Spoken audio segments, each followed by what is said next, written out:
يا مساء الخير على كل مستمعين قناة نيكست ويف. معاكم ولاء الجندي وبرنامج عيشها صح. موضوع حلقتنا النهاردة هنتكلم فيه عن الطاقة السلبية وطرق التخلص منها. لكن قبل ما نبدأ حلقتنا ياريت تعملوا لايك وسبسكرايب للقناة علشان توصل لكم كل الحلقات الجديدة. في البداية خلينا نقول إن معظمنا بيعتقد إن الطاقة السلبية إحنا خدناها من حد أو من مكان رحناه، ومحدش بيجي في باله أبدا إننا نفسنا ممكن نكون مصدر للطاقة السلبية. ودي حقيقة فعلا. انت ممكن تقعد مع أشخاص مشحونين بمشاعر غضب أو حزن أو اكتئاب أو إحباط، وتلاقي نفسك اتأثرت بطاقة الشخص اللي قدامك. كمان طاقة المكان من الحاجات اللي هتلاقي نفسك اتأثرت بيها وهتلاحظها.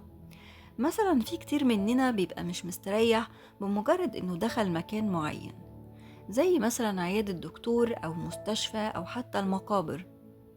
كمان فكرة إنك تتكلم عن نفسك بطريقة سلبية وعن الأفكار السلبية اللي في دماغك، انت كده بقيت مصدر للطاقة السلبية. طيب هل في علامات معينة أقدر أعرف منها إني مشحون بطاقة سلبية؟ هقولك مثلا فكرة إنك تقبل تنتقد أي حد عادي، إنما ما تقبلش إن حد ينتقدك. كمان فكرة الشكوى الكتير من أوضاع في حياتك، ده معناه إنك مشحون بطاقة سلبية. كمان ما بتعرفش تنام بسهولة من كتر الأفكار السلبية اللي عمالة تدور في دماغك، فبتخليك صاحي وبتأثر على طبيعة نومك. طيب احنا كده خلاص اتأكدنا إننا مشحونين بطاقة سلبية. يلا بينا بقى نعرف ازاي نخرج الطاقة السلبية دي من جسمنا. أول حاجة حاول تمارس الرياضة، لأنها بتحسن المزاج. ومش هقولك لازم تروح جيم، لا، أي رياضة حتى لو كانت بسيطة في البيت، أي حركة بسيطة جدا هتخليك فعلا بعدها تحس إنك فكيت وبقيت مستريح. كمان تاني طريقة عندنا طريقة التنفس العميق، بمعنى إنك تقعد في مكان هادي وتغمض عينيك وتاخد نفس عميق من الأنف وتحبسه ثواني، وبعدين تخرج الهواء ده تاني من الفم بس ببطء. مع تكرار الطريقة دي كذا مرة هتحس براحة نفسية. ثالثا حاول تبقى قاعد في مكان منظم ومترتب، بلاش يبقى حواليك فيه فوضى.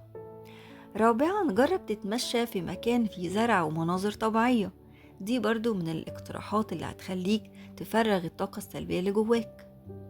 خامسا لما تحس انك مخنوق ومش قادر خلاص ولا عايز في نفس الوقت تتكلم مع حد، عيط. العياط من طرق تفريغ الطاقة السلبية. سادسا الضحك يعتبر علاج طبيعي للروح، حاول تتفرج على أفلام كوميدي، اسمع نكت، خليك قريب من الأشخاص المرحين.